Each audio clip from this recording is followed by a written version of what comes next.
अनाथनाथ हे दशकन्धर सेवित भवतापहरण भय विनाशक पार्वतीश भक्तहृदय परिपालक स्कन्द जनक श्रीशैलक्षेत्रमूर्ते तव सुप्रभातम्।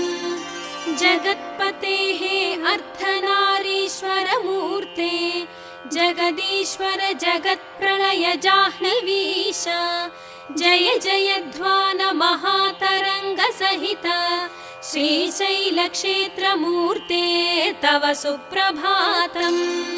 जगत्पते हे अर्धनारीश्वर मूर्ते जगदीश्वर जगत्प्रलय जाह्नवीश जय जयध्वान महातरंग सहित श्रीशैलक्षेत्रमूर्ते तव सुप्रभातम्।